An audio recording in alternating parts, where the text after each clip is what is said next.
again for the Southeast Asian Games. Kumusta yung nerves at the moment heading into tomorrow's tournament? Yung nervous nandun talaga eh. Yung nervous nandun talaga. Just any other Filipino athletes, same sa akin, ganun din, yung excitement, yung preparation, and yung love din, representing the Philippines is nandun talaga. Iba din eh, pag SEA Games ang pinupuntahan. Kamusta so far yung yung mga buhat mo the past few weeks, days? Di ba parati ko sinasabi na I will do my best dito sa SEA Games. Medyo mahirap yung preparasyon ko. Kasi, ayun nga, hindi ako yung preparation kasi na being an athlete na may goal ka, hindi ako ganun ngayon eh. Dami kong ginagawa on the side. So, hindi ko naggagawa ng maayos. Pero ngayon, hoping na I'm in a best shape with the help of my therapists and coaches na tinulungan ako para to do my best for the Philippines. Pag kasi nagko-compete ka, medyo mataas expectation sa Manila, sa Pilipinas, ano lang masasabi mo doon? Sa totoo lang, yes, yun ang iniisip ko, the whole preparation, kasi alam ko yung expectation sa akin ay mataas, so yung pressure din mataas. So, yung journey ay hindi ko na-enjoy.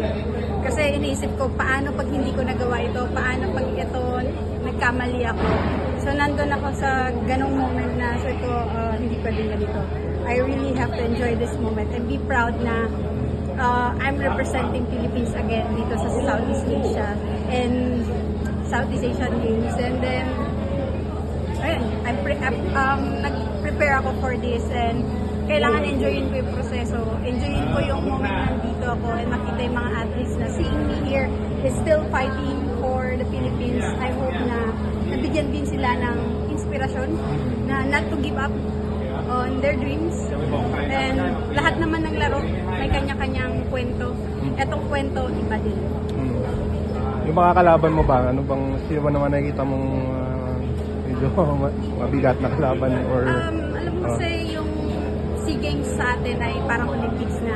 So yung nandito ay top 3 sa Olympics. So most of athletes na magko-compete dito ay naglalaro din sa Olympics. So medyo mahirap din sa akin, lahat din sa amin. Kaya makita nyo na yes, 6 athlete, 5-6 athlete lang nandito, pero malalakas ang Indonesia, Thailand, Malaysia, and Vietnam sa weightlifting. So dito pa lang sa Southeast Asia, talagang Olympics na ang standard ng weightlifting. So kung kumusta, hindi ko masabi kung ano magiging resulta bukas, pero magiging close fight yun. Malamang, alam ko, gagawin ko yung best ko for the Philippines and sobrang excited ako for the Philippines. no promises for gold, ah? No promises for gold, but one thing na i-assure ko na gagawin ko yung best. Final na lang, pass mo doon kay Rose G. She almost had it. Hindi ko din alam eh. Medyo broken-hearted pa ako for Rose G and for the Philippines. But, ayun nga.